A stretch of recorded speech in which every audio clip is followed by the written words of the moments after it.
What's good, everybody? My name is Damian Dawson. I'm the founder of Halftime and the Halftime Cast. I'm with our guest today, KP.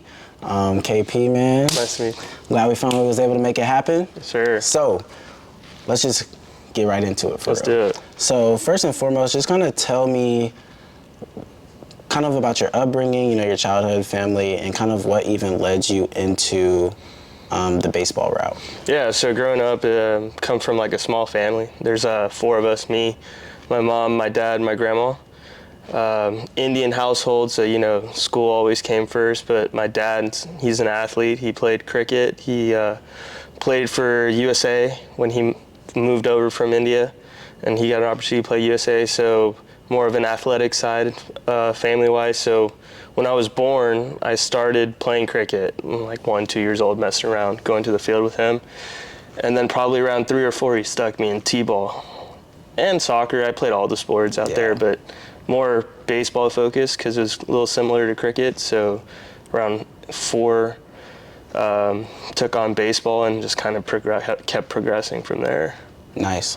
It's funny you said t-ball. I remember I just kind of had a flashback when I was playing t-ball, and it probably didn't look like, t-ball I was kind of good. I didn't really start going downhill in the baseball part till probably kid pitch. Oh yeah, when the ball starts coming at you. Yeah, because it's different. When the coach is pitching it to you, when you get to coach pitch, when the coach pitches to you, it's like he kind of wants you to hit the ball. Yeah, he feeds it right to you. Yeah, when you get to kid pitch, it's like, okay, they could hit me. Yeah. Then every pitch is not going to be a pitch that I want. He's trying to actually strike me out. Yeah, which is crazy because you like football and you hit for a living, so now you're scared of a ball, but you'll let a 200-pound man come at you and tackle you.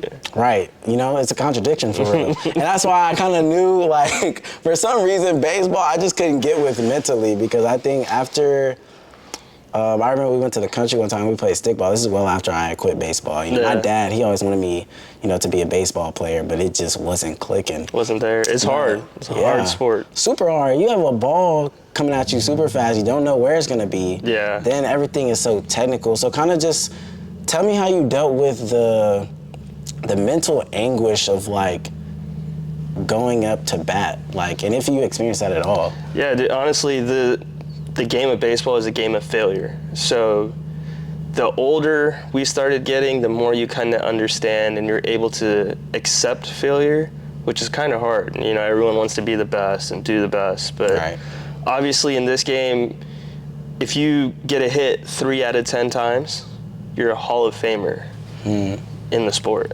And there's not that many if you go and look in history compared to how many have played the game. Right. So I think, going back to your question, the failure side, the mental health, I guess, it comes from being able to accept failure. And I think being above average athlete, growing up, it's kind of easy because the game is easier. But as you start getting to the higher levels, it starts hitting you harder because everyone's getting better. Every little level you start stepping and increasing, the game is better, the players are better. And so that's where the mental health side gets harder. And I think in college, it wasn't too bad for me. You only played 3 games a week. I was a pitcher, played 1, had a pretty good college career, so didn't have that mental side as much. There would be failures, but it would just come back to, all right, we have another game tomorrow. Right. Just kind of pick yourself up and go. Got to pro ball, I think this was in 2022 with the White Sox. 3 years into my pro career, I had the worst month of my life. And I was like, what am I doing? I'm doing everything the same, routine is the same, not getting the outcome that I wanted. And they actually had a sports psych guy. And so I got to talk to him, and we talked for about a month and a half, 2 months, tried to get me out of that rut of what was going on, and it was all mental. Yeah. I had probably the best June and July I've ever had in my career, 2 months of no runs, giving up runs. And then August came around and just flipped. And it only took 1 game to flip it. Right. And after that 1 game, I was like, all right, it'll get better. Same kind of approach that I always had, then the next game was bad, and the next game was bad. And I was like, all right, I think it's time, let's talk to him. Everyone's raved about him. I was never at that point in my career where I needed to talk to somebody. I always had my dad or my fiance now, like someone I could talk to, but they could never relate to what the game is. They're just that outside help that's always there for you. So talked to him, and he got me into journaling and got me into these little things that I know we're going to talk about later, but he got me into that. That kind of helped me get out of my rut, just so I'm not in my head, just getting all the thoughts out on paper and kind of just flushing the day and kind of moving on to having a fresh page kind of mindset. So kind of like creating that halftime, you kind of detailed it too. And I noticed this with a lot of like baseball players. You kind of embracing failure kind of becomes a skill for you. Like, it's kind of like how well you are, like how good you are at bouncing back. Yeah. And I feel like it's something that is kind of invaluable in a sense. So even when you ultimately stop playing baseball, because I know everybody has a day. Yeah, it comes. It's inevitable. It's inevitable. I feel like those are the type of things that you can take from baseball and kind of take it to your everyday life, because you fail. Some days you fail, some days you're doing good. Like you have a 2-week streak of doing everything you say you're gonna do. You wake up in the morning, you work out, and then you could just hit a rut. Yeah. And I feel like I think that was a really good thing that you talked about with the failure piece. And I kind of wanted to ask about, because I remember when I would go up to bat, right? And I never really got nervous when it was like 0 outs, or 1 out. But when there was 2 outs, and especially if the bases were low, 2 outs, bases low. A lot of pressure. Because it's like, I feel like everybody would get disappointed if I didn't deliver. Yeah. That makes sense. And I feel like with football, you kind of ask me how it didn't hit me as bad in football. Yeah. Well, for one, I had protection, or I felt protected. Yeah. Even if I probably wasn't. Yeah. And then also there was more of a team. When you go up to bat, or like when you pitch, it's kind of like it's just you, but it's also, there's like a team aspect to it, if that kind of makes sense. Everyone has a certain job. Yeah, 2 outs, bases loaded, like everybody wants you to do the job.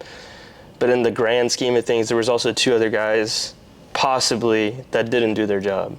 Right. So you have to be able to accept, like, all right, even if I get out, I'm going to give it my best. And if I get out, that's just a part of it. And it's like a team aspect. We'll try to come back the next inning or the next game or whatever the situation is. But yeah, in baseball, it's like very solo. Like, it's just a pitcher out there. It's just the hitter at the plate, kind of duel. But it's a whole team aspect. I know it's not 11 on one side of the ball versus the other 11. Yeah. And, like, you miss your coverage. Someone is back there kind of protecting you. It's like, oh, pitcher, bad pitch, and boom, he hits it. Everyone likes to blame the pitcher, but there's so many circumstances that people don't see that surround that one situation. Right. So that's crazy how sports are similar, because I remember I gave up like this touchdown back in high school, or at least everybody thought I gave it up. Yeah. Because, DB's kind of like, everybody sees you. You take the blame too. Right. And so it's like, what, mind you, I was supposed to have a safety over the top. He wasn't there. And so even though I had like ran and like hauled the ass to get to the plate, and I still didn't make it. But the fact that I was even there was actually a miracle. But nobody cared on the outside. They're like, number 2. So how do you deal with, dealing with the perceptions that others may have of your failure? I think it's just kind of you knowing the sole truth of the situation. I think, there's always press, bad press, or comments, or whatever that's going on, but only you kind of know what the real truth is of the situation. You have to be able to accept if it's good or bad. Like, if you messed up, you gotta accept you messed up. Yeah. Or if you did what you were supposed to do, kind of like you did, because you thought you had over-the-top help, and if the next guy's not there, that's kind of not your fault. But if you were to be blamed for it, you just kind of take it in the grand scheme, but it wasn't my fault. Like, okay, I'll take the blame, team guy, whatever. Right. But I did my job, kind of thing. Like a knowing. You just got to know and kind of just accept it. All right, sorry, Yeah.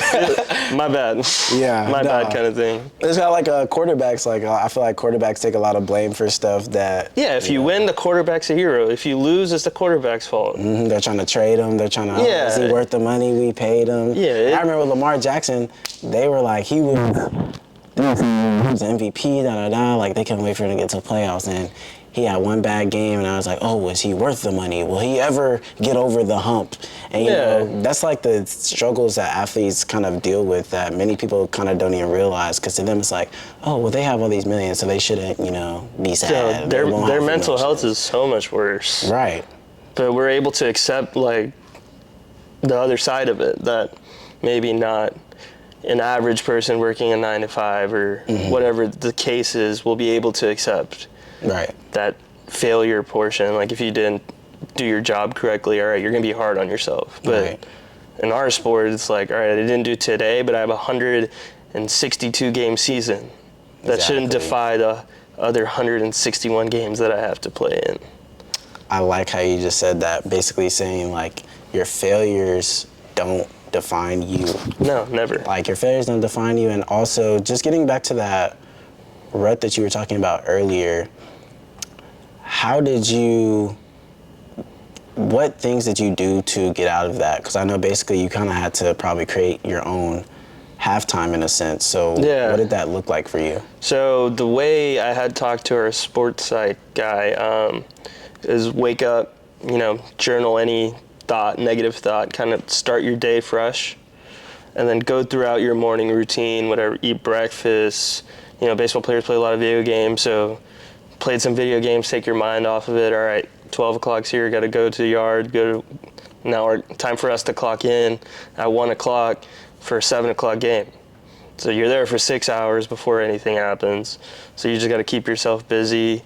So, and then post-game, there would be another journal before I went to sleep, reflecting on my day, what I could have done better that day, and that to when I wake up the next day, I go back and reread my journal, and whatever thought I had that what could I do better, try to attack that the next day, and try to just keep progressing. Essentially, it's not I wrote it, all right, it's over. Yeah. I feel like some people, when it comes to journaling, they're like, I'm just gonna write it down, and then forget about it, and then it reoccurs. You got to find a way to kind of stop it. Yeah, kind of break yourself out of that loop. Cycle, or that cycle will continue no matter how many pages you write. Yeah, you know, it could be genuine, but if you don't attack the core problem, and it might not even be the mental health side of it, it might be something actual like physical that you're doing wrong, but if you don't attack that, then the mental side is still going to be affected every day. Of course. I like how you touched on that intentional reflection. Like at halftime, we kind of talk about, you know, the difference between just reflecting, just merely reflecting, and intentionally reflecting. Yeah. Kind of like two teams, they can both be doing workouts, but what is separating your workout from their workout is you're being intentional with your workout. Yeah. And I think that was one thing that separated, at least in my personal journaling journey. At first, when I learned about journaling, I would just write it down and kind of just put it to the side. Right. Yeah. And so I think it wasn't until I probably saw a TikTok about it like a while ago, and they're like, you know, you need to reread your journals, but kind of read them from an objective perspective, kind of like you're coaching yourself in a sense. Exactly. And that's why I think even if you don't play sports, taking that sports-related approach like to your life in terms of not only just the things that you do bad, but also the things that you did good. Well. Yeah. Like when you get to the end of the day, you might have had, you know, just like you were talking about those 2 months, like you had those good 2 months. Okay, what did I do to get those results? And you would never know, because when things are going good, you never think about it. That's where that consistency part comes. And then when it gets bad, you like fall, you're like on the ground trying to figure out, okay, how do I get back up? And it's some things I preach to the kids that I coach. You know, now they're all in season. Their high school seasons have started, or college seasons have started. And I'm like, all right, every day y'all are gonna journal. Keep it in your bag. What are 5 things you did good today, 5 things you did bad, 5 things you can work on?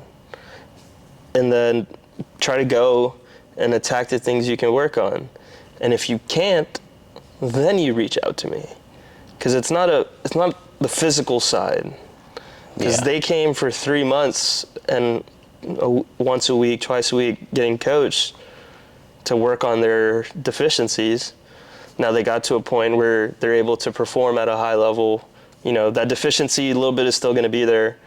But if you can't attack it yourself, kind of self-coach yourself, you can't really rely on other people to come fix your problem. It's never going to happen. Yeah.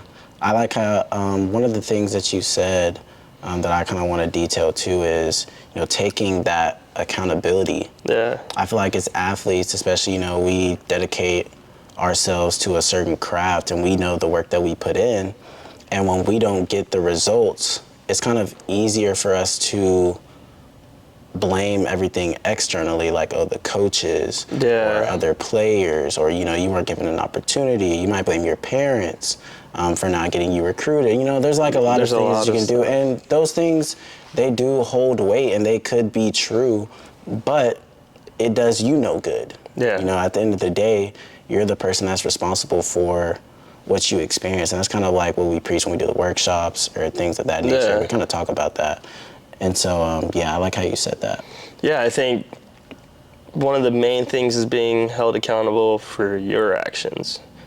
Yeah, there's always external factors that, you know, like in the baseball world, your career is your career, like how you play, but some decisions are made have nothing to do with you, and that's something you just have to come to terms with. But when it comes to the internal side, did you give it your best? You can't blame, all right, coach didn't play me today, that's why I got released, or that's why they got rid of me. No, there's probably something that actually happened throughout your whole career that you didn't hold yourself accountable for, that ended up being that situation on why you got released or traded or fired or whatever the situation may be. Yeah, of course. You know, there's always a part that you played in it. Yeah, and it's kind of like football now, for instance, the transfer portal. Yeah. Oh, Lord. Oh, I don't like this coach. Transfer portal. Straight out of it. Get out. Like, how is that supposed to help someone in the long run kind of be accountable? I'm all for it if there's like a genuine reason. Yeah. But it's turning into a business. Yeah, of course. It didn't make it, I feel like it didn't make it easier. Of course, there were some athletes that it definitely would have been beneficial for. For sure, because I remember when I transferred to HCU, and that was kind of, I came from Southwestern. Yeah. And so, you know, that was a year that we were playing all these big schools. Like, you know, we were playing Texas Tech, we were playing UNT. Yeah. And so, you know, I worked my way up, and they kind of weren't going to have a choice but to play me, even though I was a walk-on. Yeah. Because they didn't have that many nickels at the time. Yeah.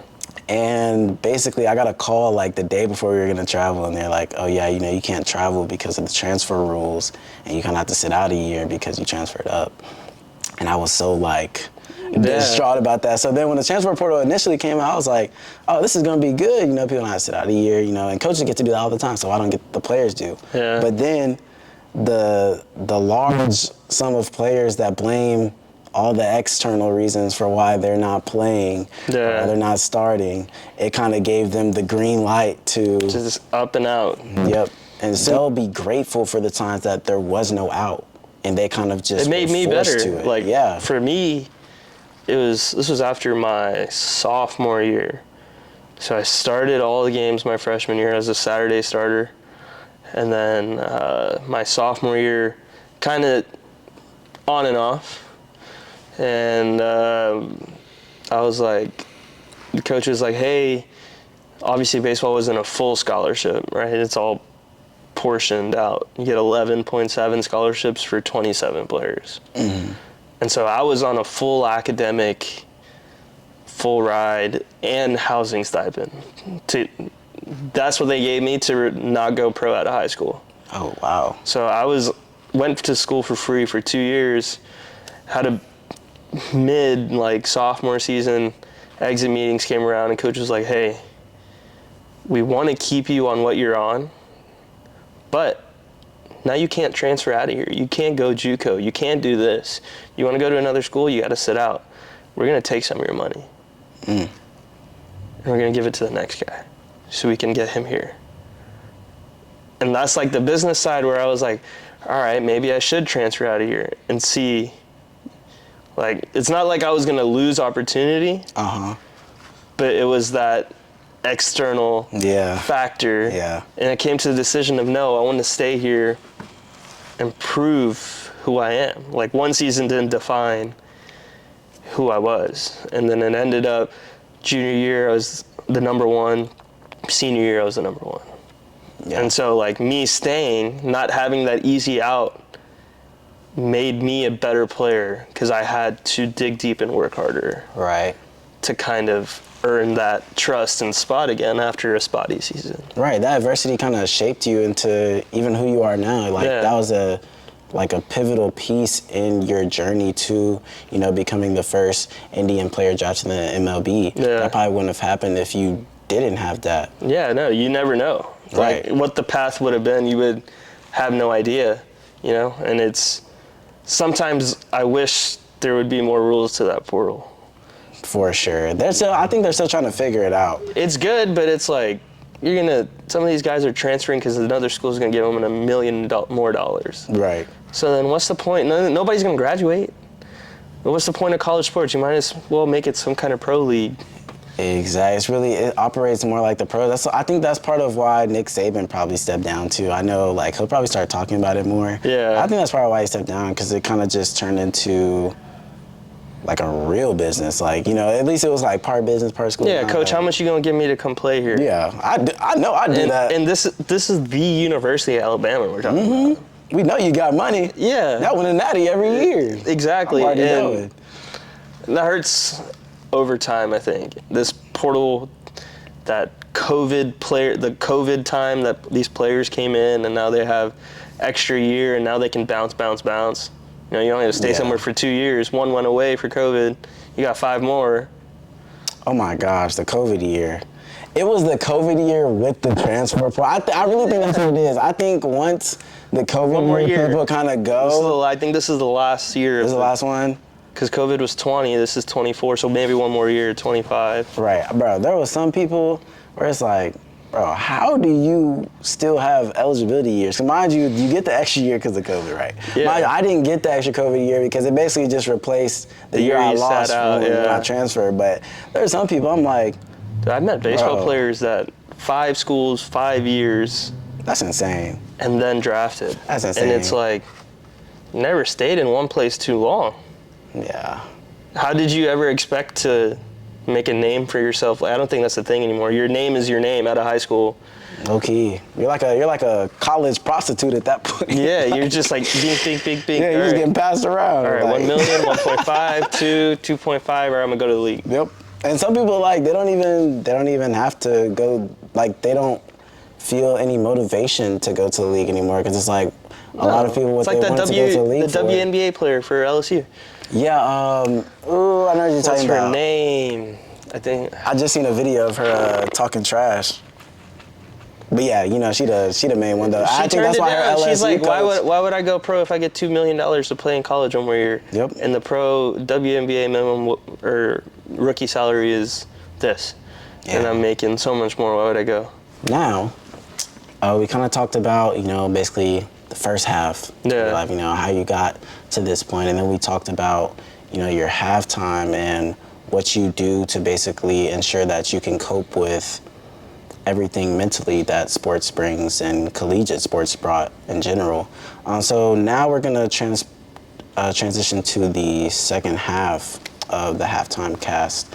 Kind of talk about kind of your aspirations and kind of your plan to achieve those aspirations or become who you ultimately want to become. Yeah, so I think my next step or phase that's going on right now is like I'm trying to continue to play. I don't know if y'all know, we started a league has started out in Dubai, a baseball league. And so I was drafted first overall to be part of that league, and it has a bunch of big name players like Robinson Cano. You got your Bartolo Colons, you got Jair Jurgens, Didi Gregorius, Pablo Sandoval. All these guys are playing, and that's the next phase is we're trying to grow the game.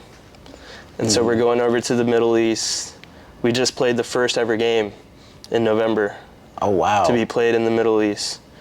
And so we're trying to grow the game in the areas that don't have the game. Right, make it global. Make it global. So there's right now 4 franchises out there.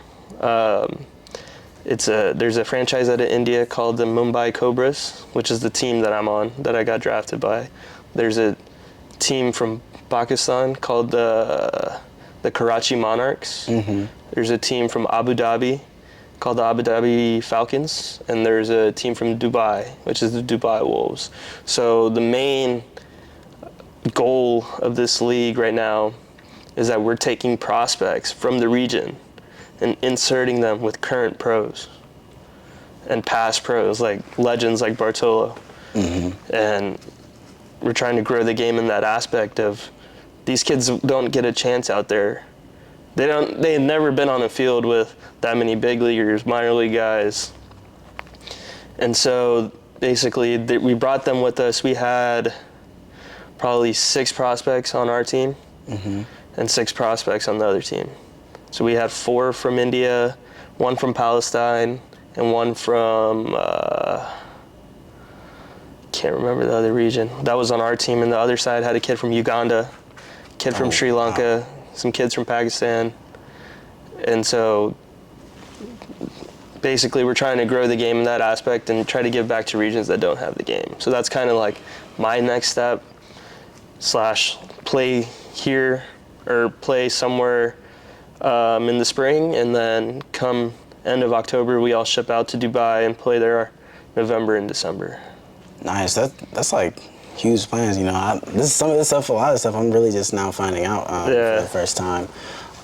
So kind of like how the NBA basically globalized their brand in terms of, you know, now they have so many players that aren't from the U.S. that are kind of becoming like the main people in the NBA. Like I know there was a conversation on ESPN the other day about, you know, is it good for the NBA to have this many overseas guys? Right. And basically they were saying it really does grow the brand. And that's why I kind of, even though I think LeBron's the GOAT for real, that's why I respect Michael Jordan, because I feel like he was a intricate piece in making the NBA like a global brand, making it what it is today. Yeah, and I think this league, overall right now, it's not with the MLB. These owners that are a part of it, that have created this league, are all ex-major league guys with over 8 to 10 years of service time. I'm talking about like Mariano Rivera, Barry Larkin. You got Didi just came in as an owner, Jair came in, Andrelton Simmons, Robinson Cano. You got Jair Jurgens, Bartolo Colon, Nick Swisher's a part of it, and obviously our main majority owner and CEO, Cash Shake, which is a guy that didn't play professionally but made his dream come true by creating this league. Right. And so I think it's huge for just the game itself, not try to globalize like the MLB, but just to be able to spread this game to other areas so they can start playing. Because we all love this game, but it's not just in the States. You see in the MLB, there's guys from Dominican, Cuba, Japan, Korea. Yeah, everywhere. India. I think the one that makes the most money I know is actually, I forgot his name. But Shohei Ohtani, the 10 years, $700 million. Yeah, that was crazy. I'm not gonna lie, that was insane. That was some real crazy stuff. Yeah. I can even conceptualize. And he's a good dude, because you know what he did for the Dodgers? What? He said, I just want $2 million a year. You can pay me the rest after I'm done in 10 years. He deferred all of his money. Oh, that's crazy. What is $2 million in California after tax? Pennies. Yeah, it's not that big. Pennies for them. Not for the average person. But they taking half of that. Pennies, it's really like pennies for him. Probably less. Yeah. I'm saying he probably makes $700,000. Sheesh. But he told the Dodgers, hey, for 10 years I'll take $2 million a year. The rest, $680, you're gonna pay me 10 years after. So will that help them acquire like more players? He's a team guy. He's like, I'm not gonna hurt the salary cap right now. I'll kill you when I'm done playing. Oh, me, yeah. Basically, he's like, yeah, okay, when I'm done winning for real, then y'all can, we'll tank. Yeah. Basically. But I really appreciate the conversation. I look forward to all the big things that you do for real. Thank you. I know, like when we first met for real. Playing pickleball. Got hit in the eye. By Cash. Not So, Cash Shake, but yeah, that Cash. the bad Sienna Cash. I still ain't forgave him now. But nah, that's just one of those things that I realized, you know, everything was kind of instrumental. It kind of led us to this conversation. Yeah. And I'm definitely grateful for that. Me too. And I'm also, I just look forward. I feel like I love the way that you're doing something that's bigger than yourself, and you kind of like carry yourself in that manner. Yeah, I don't like to be that jock athlete or kind of like give off. People are surprised when they're like, I would have never known. What do you do? Oh yeah, I'm a professional baseball Would've player. never They're known. like, what? You? And I'm like, yeah. They're Would've like, why never don't you ever? I'm just like, that's just not who I am. Yeah. I'll never wear, like when I was with the White Sox, I never wore White Sox stuff. Just when I'm at the field, like even now, not in anything but my pitching academy that I give lessons in. All right.